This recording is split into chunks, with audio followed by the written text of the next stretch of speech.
If you've ever wanted to be terrorised by a family of rednecks and their grotty army of undead corpses with heads made of teeth, congratulations! That's a terrifyingly specific request that Resident Evil 7 has gone and granted. The latest installment of the classic survival horror franchise is terrifying and utterly gross. Just how disgusting, you ask? Well, I'll tell you, and I'll show you, I guess, since I've finished the game and I've got the footage to prove it. Fair warning, there be spoilers and decapitations ahead. Some bitch wasn't no good if it hit him. Yes!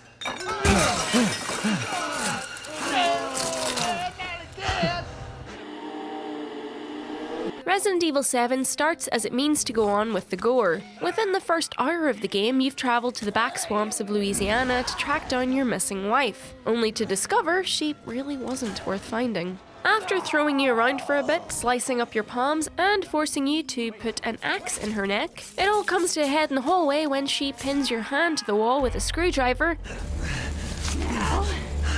produces a chainsaw as if from nowhere, and proceeds to generously liberate that hand from the rest of your body.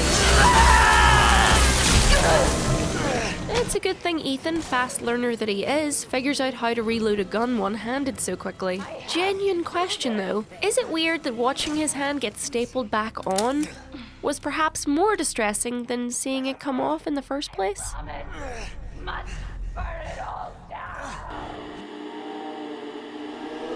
Early on in Resident Evil 7, just after you've managed to shake off the Bakers long enough to get your bearings, a police officer comes to the house. Not only does he arrive completely without backup, nice one, but he's immediately suspicious of Ethan being in a house that doesn't belong to him, despite the fact that Ethan clearly doesn't want to be there and all the windows and doors are boarded up. Granted, Ethan doesn't really help his case much by babbling like a man possessed, but he has just had his hand stapled back on and a knife shoved in his mouth, so we'll give him the benefit of a doubt here.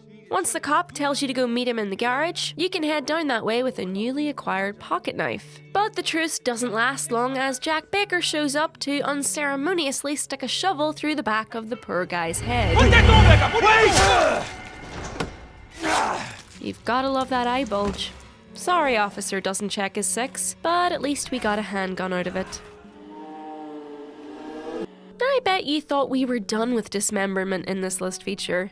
But wait, there's more. And this one I found particularly terrible because it was so unexpected, taking place at a pretty randomized point within the game. Actually, it can just as easily not happen at all during your playthrough, lending it a very surreal air, as it takes you entirely by surprise. At certain points while Jack is stalking you through the house, he can catch up to you and, to use the vernacular, put you on your arse. As you're lying there, helpless on the ground, he moves his shovel to just above your shin and quickly and cleanly cleaves your leg right off.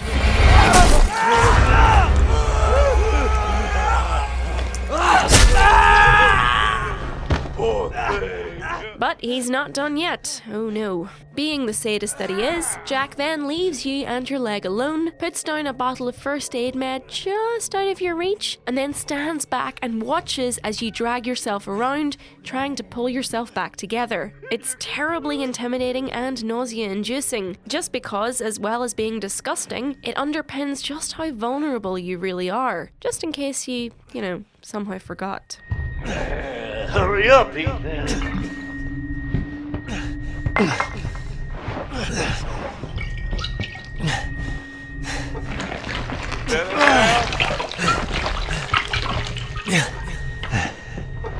What the fuck?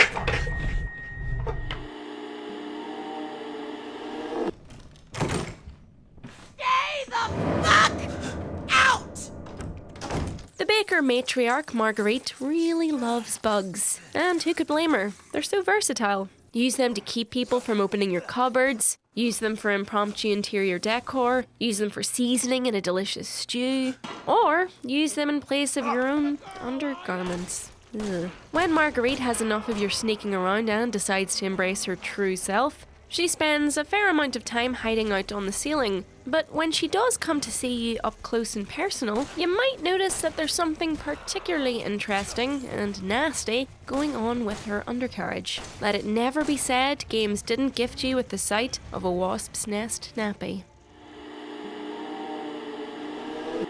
One of the biggest nope moments for me in Resident Evil 7 was heading down into the basement via this door right here. No good things come of going into the basement ever, except maybe when you go to get your Christmas tree out of storage. Instead of finding a cobwebby Christmas tree in the baker's basement, however, we found a mini morgue. Hooray! There's something so horrible about figuring out a puzzle to open a door that you really just don't want to open, because you know it's going to be something nasty crawling out the other side. The molded might be your primary enemy type in Resident Evil 7, but the dread at seeing them never really wore off for me, mostly because of this first encounter with poor, ill-fated Travis in a very claustrophobic corridor. I just really don't want that glob of human-shaped evil black jam anywhere near my face. Thanks. It's quite easy to fall into the trap of thinking that the baker's son Lucas isn't all that frightening compared to Jack or Marguerite, given that you never really tangle with them directly. But look, at least Mama and Papa Baker are upfront about what they want.